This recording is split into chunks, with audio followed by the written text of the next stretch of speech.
Hello बच्चों, स्वागत है आप सभी का एक बार फिर से जीवाई फिज़िक्स एकेडमी के डिजिटल प्लेटफॉर्म पर। हम इस लेक्चर में ऑप्टिक्स के बीएससी पार्ट फर्स्ट के जो हाइगेन्स प्रिंसिपल है, हाइगेन का द्वितीय तरंगिकाओं का सिद्धांत, उस टॉपिक के बारे में चर्चा करेंगे, उसके बारे में पढ़ने वाला है। इससे पहले वाले लेक्चर में हमने इंट्रोडक्शन लेक्चर में तरंग सिद्धांत और उसके बाद में जो वेव फ्रंट है, वेव फ्रंट की अवधारणा को समझा था और उसके टाइप पढ़े थे, spherical wave front, cylindrical wave front और प्लेन वेव फ्रंट। ठीक है, तो आइए स्टार्ट करते हैं। हाइगेन का द्वितीय तरंगिकाओं का सिद्धांत क्या कहता है ये सिद्धांत? हाइगेन ने जब ये सेकंड वेवलेट्स के बारे में प्रिंसिपल दिया तो उसका कहना ये था कि तरंगाग्र का प्रत्येक बिंदु जब किसी स्रोत से, जैसे बिंदु स्रोत है, पॉइंट सोर्स है, यहाँ से एक गोलाकार तरंगाग्र निकलेगा, बाहर की दिशाओं में फैलेगा लगातार। तो उसका कहना ये है कि किसी भी समय प्रत्येक तरंगाग्र या तरंगाग्र का प्रत्येक बिंदु, किसी तरंगाग्र का प्रत्येक बिंदु, जैसे A B C D E, बहुत सारे अपन ने पॉइंट ले रखे हैं, तो तरंगाग्र का प्रत्येक बिंदु द्वितीय तरंगिकाओं के स्रोत का कार्य करता है। इसका कथन ये है कि तरंगाग्र का प्रत्येक बिंदु द्वितीय तरंगिकाओं के स्रोत का कार्य करेगा, यानी यहाँ से द्वितीय तरंगिकाएँ निकलेंगी या विक्षोभ आगे बढ़ेगा। ठीक है, तो इसका जो कहना है वो इस प्रकार से है। हाइगेन के अनुसार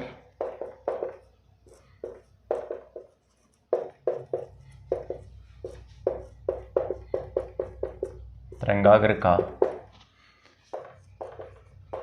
प्रत्येक बिंदु द्वितीय तरंगिकाओं के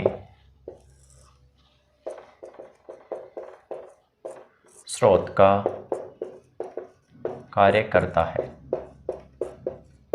ठीक है, मतलब प्रत्येक बिंदु द्वितीय तरंगिकाओं के स्रोत का, ये लाइन इंपॉर्टेंट रहेगी, प्रत्येक बिंदु द्वितीय तरंगिकाओं के स्रोत का कार्य करता है। यहाँ से विक्षोभ या ऊर्जा आगे संचरित होती है।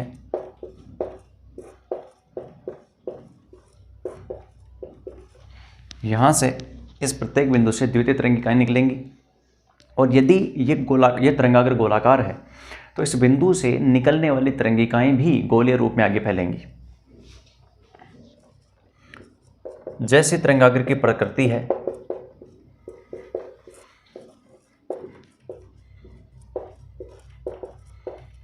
वैसे ही तरंगिकाएं आगे फैलती हैं। मतलब ये है, यदि अपन यहाँ से समझें इसको, तो इसका कहने का मतलब ये होगा, आप इसको तो नोट कर लेना, जब डायग्राम आप बनाओ तो इसमें एक बात लिखोगे, जैसे प्रदर्शित करोगे, इस पॉइंट से द्वितीय तरंगिकाएं निकलेंगी। जैसे मान लीजिए कि ये तरंगिका है, इस प्रकार से फैल रही है, क्योंकि यहाँ से तरंगिका निकलेगी, वो गोलाकार रूप में आगे फैलेगी। यहाँ से भी, इस पॉइंट से भी एक तरंगिका निकलेगी, वो भी इस प्रकार से फैलेगी। इस पॉइंट से भी तरंगिका निकलेगी, इस पॉइंट से तरंगिका निकलेगी, इस प्रकार से। आप इनको क्रॉस मत करवाना, यहाँ पर क्रॉस हो चुका है, लेकिन ऐसे बनाना बराबर बराबर डिस्टेंस के ऊपर, और यहाँ से तरंगिका निकलेगी। जब ये जो सरफेस है यहाँ, इनके प्लेन को वापस मिलाया जाता है, जैसे इन पॉइंट्स को वापस ज्वाइन करते हैं ऐसे। तो फॉर एग्जांपल पहला तरंगाग्र मान लीजिए t1 टाइम पर था और पॉइंट ए से t2 टाइम बाद अपन देखना चाहें तो तरंगाग्र यहाँ पहुँच गया t2 टाइम बाद, मतलब तरंगिकाएं उत्सर्जित हुई। उनका लोकस यदि लेंगे, बिंदुपथ लेंगे, तो अपने को फिर से एक दूसरा t2 समय पर गोलाकार तरंगाग्र प्राप्त हो जाएगा, मतलब ये तरंगाग्र अपने को मिल जाएगा। तो इसका पर्पज क्या है? इसका पर्पज ये है, इसकी उपयोगिता क्या है कि किसी समय t पर या t1 पर अपने को यदि तरंगाग्र की प्रकृति पता है, अपने को पता था कि t1 समय पर S से निकला हुआ तरंगाग्र गोलीय प्रकृति का है, तो किसी अन्य समय पर हम तरंगाग्र की प्रकृति याद कर सकते हैं, नेचर याद कर सकते हैं। हमें पता चल जाएगा कि t2 समय पर भी तरंगाग्र कैसा आएगा, गोलाकार आएगा। इसकी सहायता से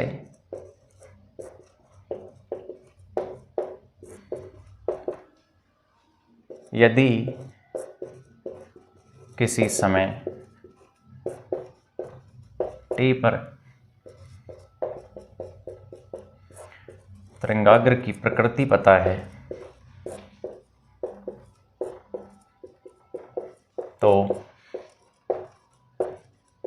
अन्य समय पर तरंगाग्र की प्रकृति ज्ञात की जा सकती है। ठीक है, यानी हमें यदि किसी समय t1 पर, पहले वाले समय पर हमें पता है कि तरंगाग्र की प्रकृति कैसी है, तो आप अगले समय पर, किसी भी समय पर इस प्रकार का प्रोसीजर फॉलो करके उसकी प्रकृति का पता लगा सकते हैं। अब जैसे हमने स्फेरिकल बनाया है वैसे हम सिलेंड्रिकल भी बना सकते हैं और प्लेन भी बना सकते हैं। ठीक है, तो आप इसको तो नोट कीजिए। यदि मान लीजिए कि जैसे किसी समय t पर या t1 पर बात कर लीजिए आप, हमें पता है कि ये कोई एक प्लेन वेव फ्रंट है जिसके ऊपर इस प्रकार से बहुत सारे पॉइंट्स हैं।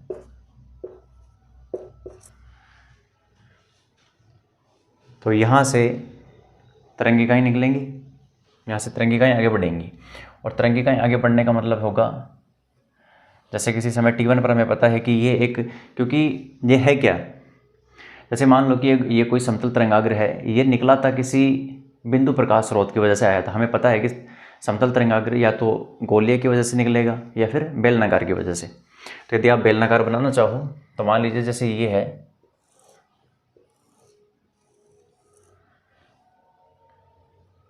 ये कोई स्लिट थी, इसके अंदर लीनियर सोर्स था। इस लीनियर सोर्स की वजह से किसी टाइम t1 पर ये आपके पास एक सिलेंड्रिकल वेव फ्रंट आ गया इस प्रकार से।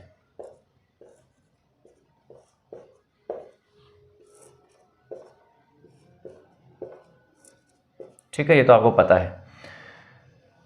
इस पर बहुत सारे पॉइंट लेंगे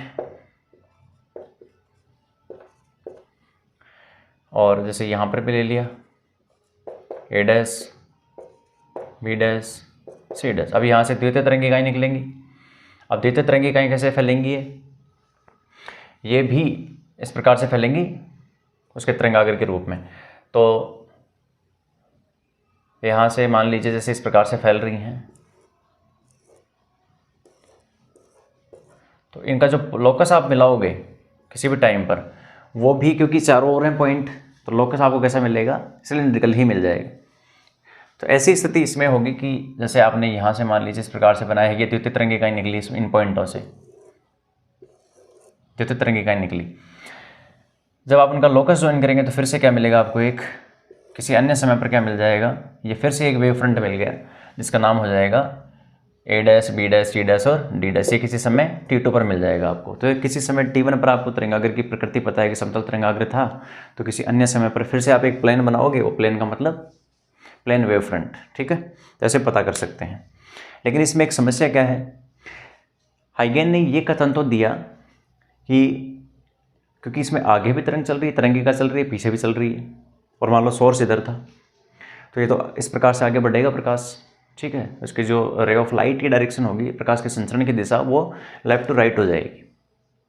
लेकिन इस पीछे वाले पार्ट को हाइगेन समझाने में असफल है। उसका कहना ये है कि जो अग्र भाग है उसका आयाम ज़्यादा होता है, और पीछे वाला भाग है उसका आयाम कम होने की वजह से इसका योगदान नहीं होता, हिस्सेदारी नहीं होती। लेकिन ये ऑथेंटिक स्टेटमेंट नहीं है इसका, तो इसकी एक कमी है, उसको अपने को लिखना है।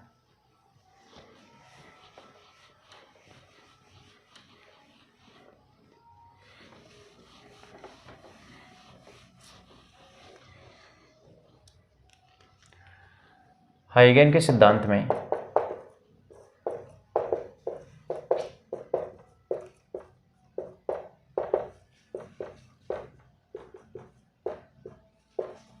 एक कमी यह है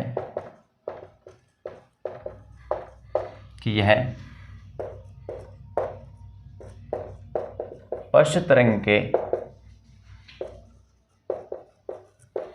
कंसेप्ट को समझा नहीं सके।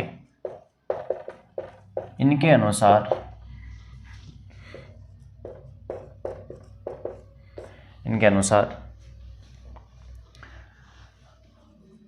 अग्र तरंग का आयाम अधिक प्राप्त होता है या अधिक होता है, तथा, या फिर ऐसे लिख सकते हो, परंतु पश्च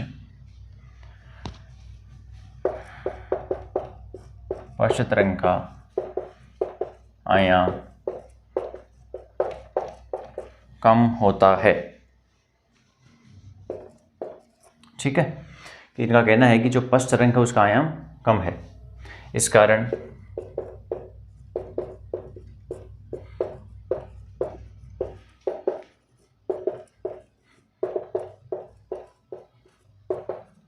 यह प्रभावी नहीं रहती। परंतु हम लिखेंगे कि परंतु यह अवधारणा मान्य नहीं है। ठीक है, ये सही नहीं है। इसका मतलब ये कमी है, पश्च तरंग वाले प्रभाव को नहीं समझा पाएगा क्योंकि इनके अनुसार तो पश्च तरंग भी निकलेगी। तरंगाग्र का प्रत्येक बिंदु द्वितीय तरंगिकाओं के स्रोत का कार्य करेगा, तो वहाँ से पश्च तरंग भी निकलेगी, लेकिन उसके प्रभाव को समझाने में, सही तरीके से रिप्रेजेंट करने में असफल हैं। तो ये हाइगेन का द्वितीय तरंगिकाओं का सिद्धांत था। इसको आप अच्छे से एक बार रिवाइज करके नोट करना और अच्छे से पढ़ना इसको।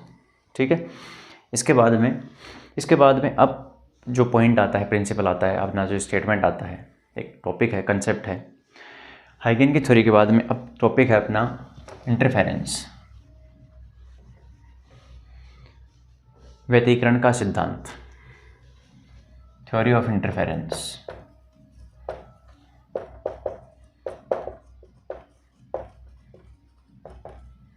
तो अपना टॉपिक है व्यतिकरण का सिद्धांत। ठीक है, आप हेडिंग डाल लेना, व्यतिकरण।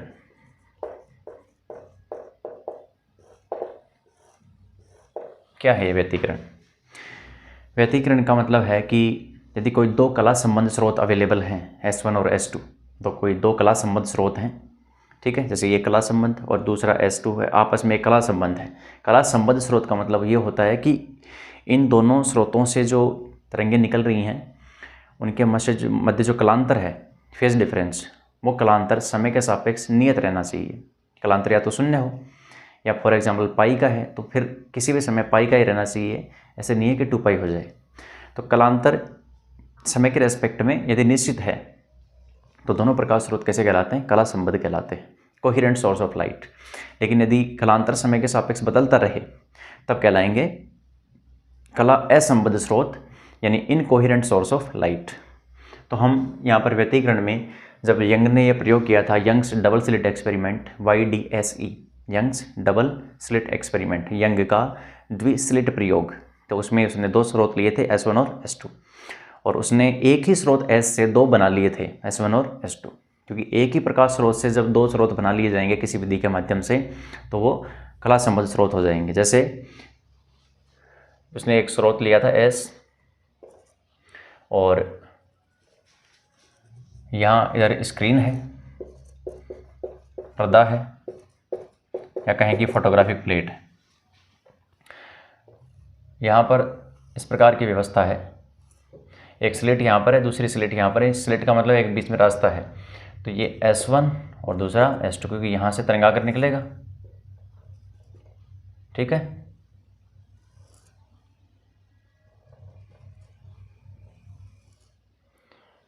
श्रृंग गर्त, श्रृंग गर्त, श्रृंग गर्त, इस प्रकार से आगे बढ़ेगा। अब यहाँ से लाइट निकलेगी गोलाकार तरंगाग्र के रूप में, यहाँ से निकलेगी, एक डार्क लाइन है, एक डॉट लाइन है। अब ये यहाँ से जो लाइट निकल रही है इसी की वजह से तो निकली है, S की वजह से। तो ये S1 और S2 आभासी स्रोत की तरह कार्य करते हैं, सोर्स नहीं है एक्चुअल में ये, लेकिन ये इमेजिनरी सोर्स की तरह काम करते हैं, सोर्स की तरह बिहेव करेंगे। तो S1 और S2 किसकी तरह व्यवहार करेंगे? कला संबद्ध स्रोतों की तरह। ठीक है, इनका प्रभाव यहाँ पर दिखाई देगा। अब ये व्यतिकरण क्या है? जब 2 कला संबद्ध स्रोतों से लगभग समान आवृत्ति और लगभग समान आयाम की, समान आवृत्ति और लगभग समान आयाम की तरंगे, क्योंकि यहाँ से तरंग चलेगी, यहाँ से तरंग चलेगी। जैसे फॉर एग्जांपल यहाँ से एक वेव जा रही है और पर्दे का कोई पॉइंट है P, और एक यहाँ से जा रही है। ठीक है, ये इस प्रकार से आगे बढ़ रही हैं, S1P और S2P। जब दो कला संबंध स्रोतों से समान आवृत्ति एवं लगभग समान आयाम की तरंगें पर्दे के किसी बिंदु पर अध्यारोपित होती हैं तो उस बिंदु पर इनकी तीव्रताओं का, यहाँ से जाने वाली तरंग की तीव्रता है I1, यहाँ से जाने वाली तरंग की तीव्रता है I2, उनकी तीव्रताओं का इस बिंदु पर पुनर्वितरण हो जाता है, रीडिस्ट्रीब्यूशन हो जाता है।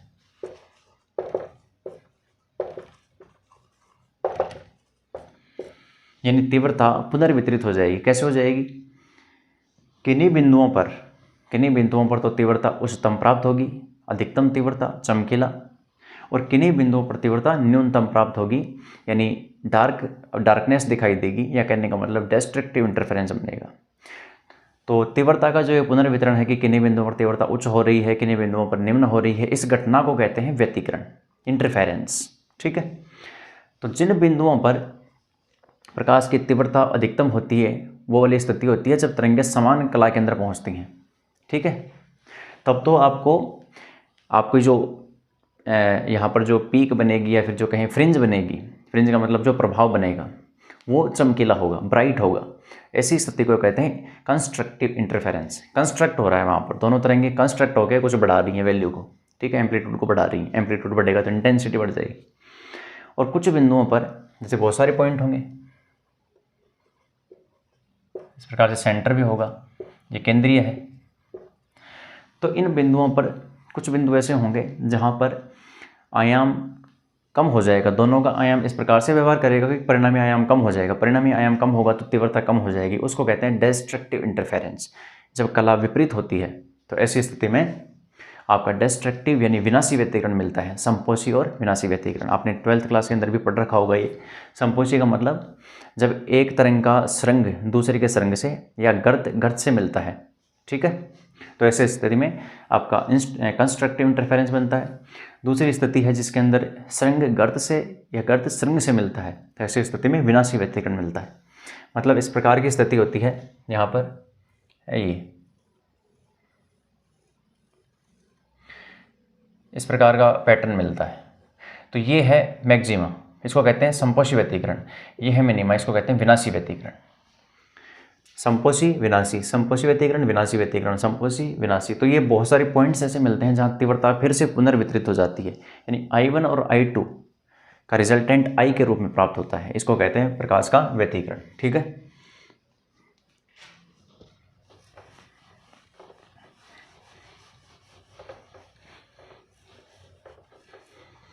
तो आपको ये डायग्राम बना लेना है,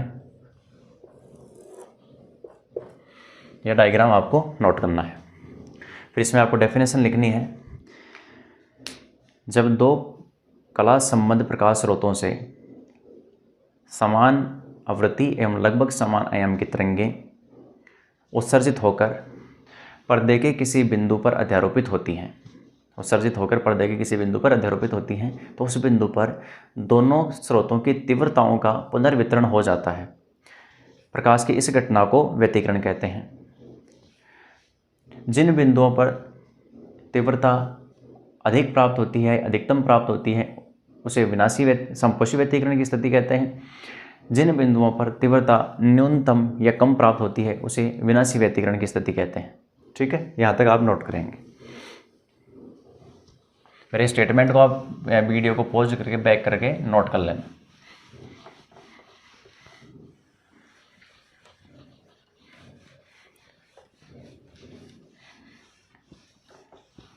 इसमें एक लाइन और ऐड करना आप कि जब प्रथम तरंग का सरंग द्वितीय तरंग के सरंग से या प्रथम तरंग का गर्त द्वितीय तरंग के गर्त से मिलता है तो ऐसी स्थिति में संपोषी व्यतिकरण होता है। दूसरी लाइन में आप लिखेंगे जब प्रथम तरंग का सरंग दूसरी तरंग के गर्त से या प्रथम का गर्त दूसरी तरंग के सरंग से मिलता है तो ऐसी स्थिति में विनाशी व्यतिकरण उत्पन्न होता है। ठीक है। अब नेक्स्ट लेक्चर में हम इसका जो मैथमेटिकल एनालिसिस है, गणितीय विश्लेषण है, जिसमें I = I1 + I2 + 2√I1 I2 cos phi निकालेंगे, वो डेरिवेशन वो अपन नेक्स्ट लेक्चर में करेंगे। ठीक है, तो आज के लेक्चर में इतना ही। Thank you very much.